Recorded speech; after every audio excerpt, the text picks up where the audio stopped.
पश्चिम बंगाल के पूर्व मेदिनीपुर जिले में एक लाइव कार्यक्रम के दौरान गायिका लग्नजीता चक्रवर्ती के साथ कथित तौर पर बदसलूकी का मामला सामने आया।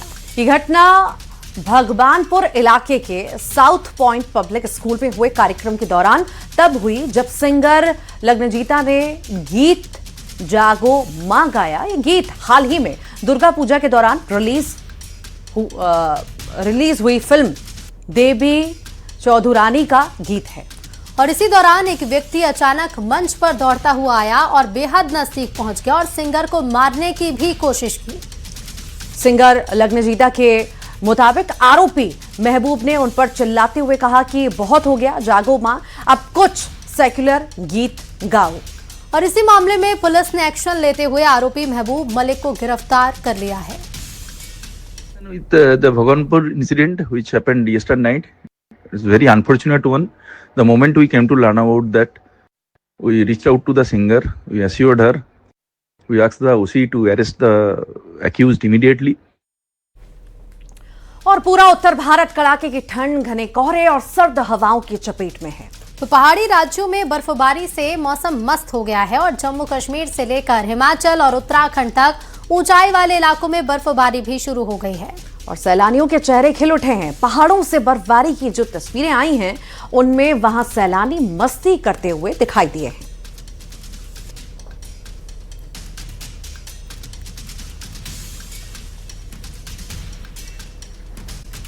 हरदा में लगातार आंदोलन जारी है। करणी सेना का प्रशासन के साथ ही दूसरे दौर की चर्चा कार्यकर्ताओं ने की है और हनुमान चालीसा का पाठ भी किया। नेहरू स्टेडियम में आंदोलन चल रहा है जिसमें 21 मांगे रखी गई हैं। तो 21 मांगों को लेकर ये आंदोलन है जिसकी शुरुआत हो चुकी है। बड़ी संख्या में करणी सेना के लोग पहुंचे हैं और तैयारी के साथ ये सभी पहुंचे हैं। देख पा रहे होंगे आप तस्वीरों के जरिए, बड़ी संख्या में इन लोगों की मौजूदगी है। साथ ही साथ कल से ही प्रशासन की सक्रियता रही थी, मुस्तैदी रही थी और आज पुलिस फोर्स बड़ी संख्या में तैनात किया गया है। यहाँ पर हनुमान चालीसा का पाठ ही कार्यकर्ता करते हुए नजर आए और एक दौर की बातचीत होने की भी जानकारी सामने आई है। बहुत बड़ा बात किया है, पर हम उस समय अपने कुछ निर्णयों से चूक गए। हम ये तय नहीं कर पाए कि वोट किसको देना और किसको नहीं देना। सही है कि नहीं है? तो इस बार ये गलती करके यहाँ से नहीं जाएंगे। नहीं जाएंगे क्या? नहीं सहमत हो तो सब एक आवाज में बताओ। और जो हमारी लड़ाई है ना, वो 21 सूत्री मांगों की है। एक बार फर्स्ट राउंड ऑफ टॉक्स हो गया उन लोगों के साथ पूरा। हम लोग बस second round of talks initiate करने जा रहे हैं। तो पहला राउंड जो हुआ है उसमें जो भी उनकी 21 सूत्री मांगे हैं सभी पर कुछ ना कुछ डिस्कशन हुआ है, एक ड्राफ्ट। और चलिए अब आपको दिखाते हैं हरदा की सड़कों पर हो रहे बड़े प्रदर्शन की तस्वीरें, जहां अपनी 21 सूत्रीय मांगों को लेकर करणी सेना परिवार सड़कों पर उतरा है और शासन प्रशासन को अल्टीमेटम देते हुए प्रदर्शन कर रहा है। देखिए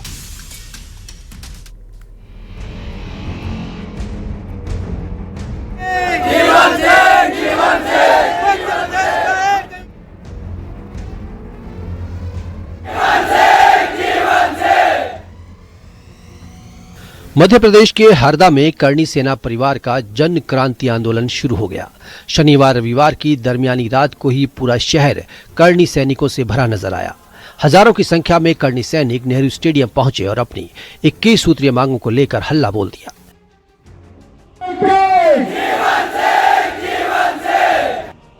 21 सूत्रीय मांगों को लेकर हो रहे आंदोलन में देश भर से राजपूत समाज और करणी सैनिक शामिल हुए। उनकी मुख्य मांग 12 और 13 जुलाई के लाठीचार्ज के दोषियों पर कार्रवाई को लेकर है। करणी सेना परिवार के राष्ट्रीय अध्यक्ष जीवन सिंह शेरपुर ने न्यूज 18 से कहा कि इस सरकार को तय करना है कि हमारा आंदोलन को किस तरफ ले जाना है, हम उसी तरफ आंदोलन लेकर जाएंगे। अभी हम सरकार को 3 बजे तक का समय दे रहे हैं। देखिए, आज हरदा में करणी सेना परिवार का जन क्रांति न्याय आंदोलन चल रहा है। पूरे मध्य प्रदेश के कई जिलों से यहाँ पर लोग आए हैं, बड़ी संख्या में यहाँ लोग आए हैं। आप देख सकते हैं किस तरीके से हरदा का नेहरू स्टेडियम करणी सेना परिवार के लोगों के से पटा हुआ है। यहाँ पर 21 सूत्री मांगों को लेकर ये पूरा आंदोलन हो रहा है। और यहाँ पर जो करनी सेना परिवार के जो राष्ट्रीय अध्यक्ष जीवन सिंह शेरपुर जी, जब उनसे हमने न्यूज 18 में बात की थी तो उनका ये कहना था कि ये पूरा आंदोलन सरकार के रूप पर निर्भर करेगा। अगर सरकार उनकी मांग मान लेती है तो ये आंदोलन एक दिन में भी समाप्त हो सकता है, अगर मांगे नहीं मानी तो ये आंदोलन जारी रहेगा। तो निश्चित तौर पर जो है यहाँ पर करनी सेना परिवार बिल्कुल अड़कर बैठी है, सरकार उनकी मांगे माने, ये ऐसा उनका कहना। इस आंदोलन को भूतपूर्व सैनिक संगठन ने भी अपना समर्थन दिया है। आंदोलन में शामिल होते हुए भूतपूर्व सैनिकों ने भर्ती में भूतपूर्व सैनिकों को 10% आरक्षण देने की मांग की है। इस आंदोलन के मद्देनजर जिले में भारी पुलिस बल की तैनाती हो चुकी है। पूरे आंदोलन पर प्रशासन की भी कड़ी नजर बनी हुई है।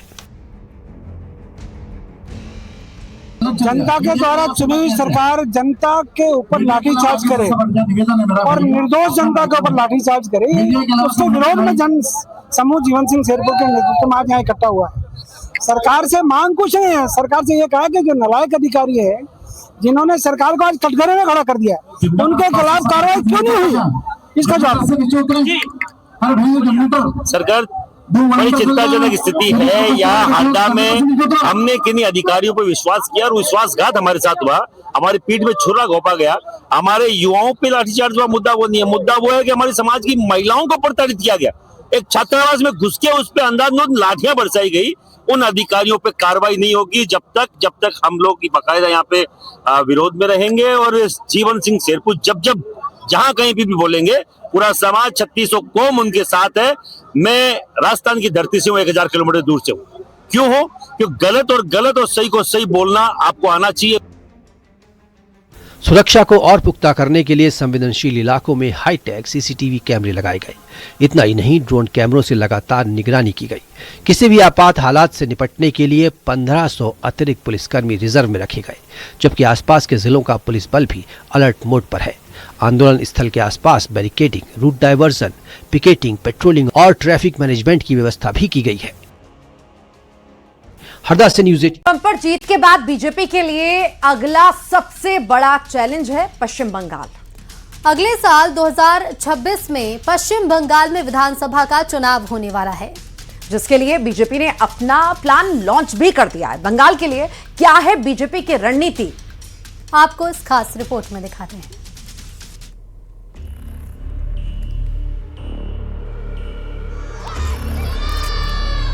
बिहार ने जंगल राज को नकार दिया है।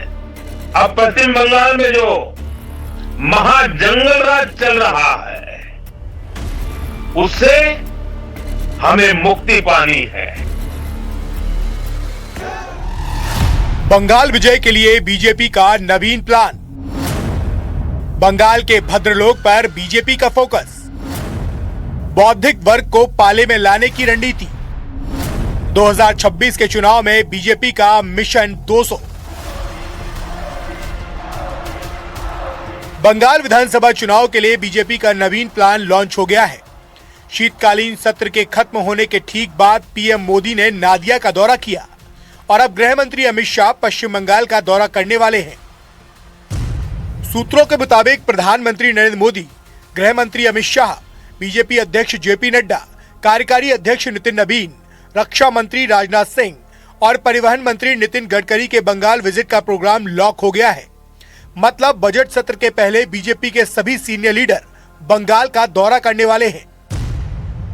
खबर है कि बीजेपी इस बार राष्ट्रगीत वंदे मातरम का सम्मान मनरेगा का नाम बदलकर जी राम जी करने का फैसला, आगामी बजट सत्र में बंगाल के लिए विकास का मॉडल और घुसपैठियों के खिलाफ एसआईआर जैसे मुद्दों को लेकर बंगाल के चुनाव में उतरेगी। दरअसल ये समझना बहुत जरूरी है कि नितिन नबीन क्यों बंगाल विजय प्लान के खांचे में फिट बैठते हैं। दरअसल एनडीए ने जो बिहार में चुनावी जीत हासिल की थी, उसमें एनडीए का जो चुनाव प्रचार अभियान था उसको प्लान किया था नितिन नबीन ने। पार्टी के रणनीतिकारों को उम्मीद है कि अब इसी कौशल के तहत बंगाल में भी रणनीति बनाई जाएगी और पार्टी जो लगातार वहां पर सत्ता में काबिज होने का प्लान कर रही है, उसे इस प्लान के आधार पर सफलता जरूर मिलेगी। आजादी के बाद कायस्थ समाज से आने वाले ज्योति बसु 23 साल और कायस्थ समाज से आने वाले विधान चंद्र रॉय 14 साल तक बंगाल के मुख्यमंत्री रहे। यही नहीं, सुभाष चंद्र बोस और स्वामी विवेकानंद जैसी महान विभूतियां भी कायस्थ समाज से ही आती हैं। माना जाता है कि बंगाल के इसी भद्रलोक में जो माहौल बनता है, बाकी लोग उसका अनुसरण करते हैं।